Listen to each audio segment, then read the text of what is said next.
പെരുമ്പിലാവ് ആനക്കല്ലിൽ മദ്യലഹരിയിൽ യുവാവിനെ വെട്ടിപ്പരിക്കേൽപ്പിച്ചു.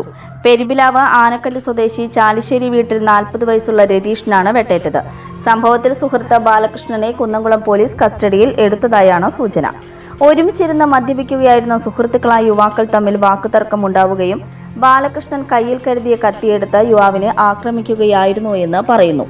ആക്രമണത്തിൽ പരിക്കേറ്റ രതീഷ് ആദ്യം പെരുമ്പിലാവിലെ സ്വകാര്യ ആശുപത്രിയിലും പിന്നീട് കുന്നംകുളം താലൂക്ക് ആശുപത്രിയിലും ചികിത്സ തേടി. സംഭവത്തിൽ കുന്നംകുളം പോലീസ് നടത്തിയ അന്വേഷണത്തിലാണ് പ്രതിയെന്ന് സംശയിക്കുന്ന ബാലകൃഷ്ണനെ പോലീസ് കസ്റ്റഡിയിലെടുത്തത്. മംഗല്യ ഗോൾഡ് ആൻഡ് ഡയമണ്ട്സ് ജനഹൃദയങ്ങളിൽ വിശ്വസ്തയുടെ പൊൻതിളക്കം നേടിയ മംഗല്യ ജ്വല്ലേഴ്സ് അതിവിപുലമായ മെഗാ ഷോറൂമുമായി 3 പീടികയിൽ. വിവാഹ പാർട്ടികൾക്ക് സ്വർണം ഹോൾസെയിൽ വിലയിൽ 10 പവനിൽ തുടങ്ങുന്ന വെഡിംഗ് സെറ്റുകൾ, ലൈറ്റ് വെയ്റ്റ് ആൻഡ് കിഡ്സ് ആഭരണങ്ങൾക്ക് മാത്രമായി പ്രത്യേക സെക്ഷൻസ്. ഏറ്റവും കുറഞ്ഞ പണിക്കൂലിയിൽ മനസ്സിനിണങ്ങിയ സ്വർണ്ണാഭരണങ്ങൾ സ്വന്തമാക്കാം. ലോക പ്രശസ്തമായ കിസ്ന ഡയമണ്ട്സിന്റെ സ്റ്റൈലിഷ് കളക്ഷൻസ്.